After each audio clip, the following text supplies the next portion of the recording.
Hello everyone, I'm Rune Linding from the Humboldt University in Berlin. Today I will talk about deep hidden physics modeling of cell signaling networks. Cells receive thousands or hundreds of thousands of input cues at any given time point. These input cues can be hormones, changes to cytokine levels, can be changes to the surrounding tissue, the neighboring cell behaving differently, and so on. And these are processed through multivariate, highly dynamic, highly connected cell signaling networks, particularly those related to phosphorylation, and this is how the cell then changes its growth, whether it decides to do apoptosis, or whether it wants to adhere or start migrating through the tissue, and so on. So what is very important for cell signaling biology is really to understand the relationship between cue, the signal, and the response. So cell signaling networks are modular, so they're composed of different protein modules, domains that can interact with linear epitopes. For instance, the SH2 domain can interact with phosphorylated tyrosines, and you have many of these different protein modules that come together and create different types of molecular logic. So you have, for instance, cooperative binding, where you have two SH2 domain recognizing a phosphorylated tyrosine, and then the system becomes active. Similarly, you can have multiple phosphorylation events that then lead to an activation of a multi-site switch, and so on and so on. So these circuitry that are very dynamic is really what we mean when we talk about mechanistic insight. And mechanistic models is models that can describe how these dynamic networks relate directly to the phenotype of the cell and the changes in the phenotype. So our lab for several years have done this by using mass spectrometry to look at the protein landscape, proteomics, also phosphoproteomics, and then high throughput robotic imaging to look at changes in the cell phenotype, the morphology of the cell, and how they move. And of course, sequencing to look at genome dynamics, in particular as a time series sequencing, and in response to hundreds of thousands of perturbations using chemical screening and so on. We have done this across different levels of biological complexity, both multi-scale, so basically from cell culture to more complex models, cell culture models, all the way to mouse models and patient data. And what is key, of course, is then to use learning algorithms and computational biological forecasting to relate the molecular dynamics, network dynamics to phenotype and cell behavior.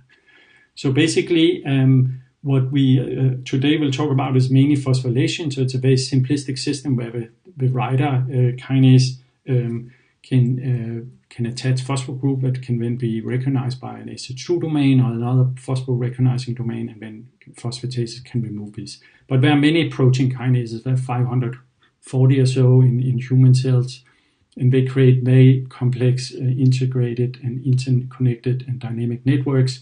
Here, just shown one example. For many years, we have looked at how specificity emerges in these systems and shown that it's a function of the context of the system and the motifs, so the epitopes that are modified, and also temporal aspects. And of course, we have shown this. I won't have time to go through all this, but just to give you some links to some of our work in this area.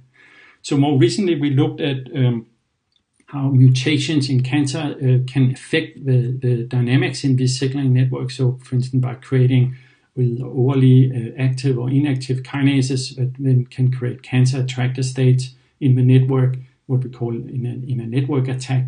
And we also showed, but actually even more excitingly, that this can affect the network structure, so that you have a modification to an enzyme that then creates a new type of signaling in the cell, and potentially this can also lead to cancer attractor states. So that is what we are trying to build on in this most recent work now in Berlin with also with Ed Kleb's group, where we're trying to do deep hidden physics modeling, so learning the mechanistic models of the systems from big data, and encapsulating and encoding all the big data using autoencoders and artificial neural networks, together with probabilistic models of the prior data, and then this large input perturbation data to actually not only relate the network or identify the network states that are associated with different phenotypes, but try to then from this learn the underlying mechanistic models using different approaches. So this is pioneered really this field which is very young and little field, I have to say, by Heineken and L's work, where we use Gaussian processes to discover the underlying unknown OD models for different complex dynamic data sets. So this is what we are trying to do also now with this kind of more big data from biology. So basically, we have looked at a few examples here. One is cell migration, where we basically look at concerted cell movement in response to a wound, a classic cancer assay. We did a genome-wide live cell screen, probably the first of its type, using RNAi and then high-throughput imaging. So we have here a very large data set with basic genome-wide knockdown, 22,000 or so.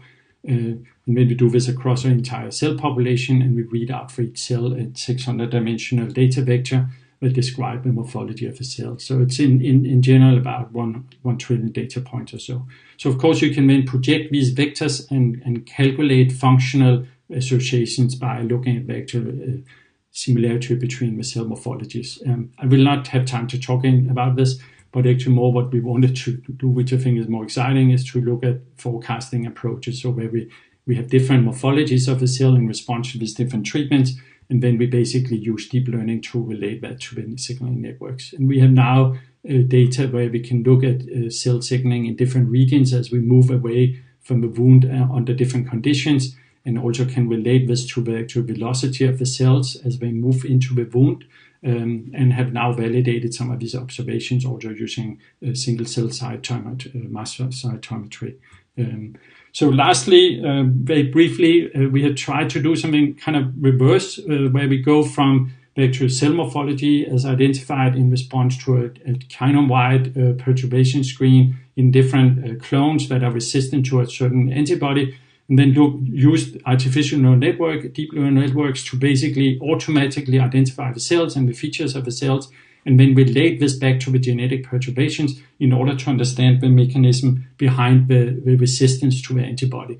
Again, I will only go briefly through this, but we basically identified a high continuum space of 27 dimensions that describe all these different morphologies we see in the different clones as they develop resistance to the kinase inhibitor antibody. And what was very exciting is that we could actually look in this morphological state space and then calculate network models that describe changes in the network and that are likely related to the development of resistance. And we could actually validate this in the lab, which is extremely exciting. There's a preprint out, so for more information, please look there. Finally, we are trying to now set this up with funding from the Bundesministerium in Germany, the research ministry, in a seed project to do tumor-specific network medicine, where we will want to develop models that can look at causality and validation of causality to come up with better treatments for cancer and other complex diseases using deep learning and big data. So this was done by a lot of people, of course, in my own lab, also when we were in Denmark, in particular James and Gaia and Francisca, and also Xavier and Craig and many other people, and then of course our collaborators in Berlin. And finally, thanks for your attention. I'm happy to take any questions.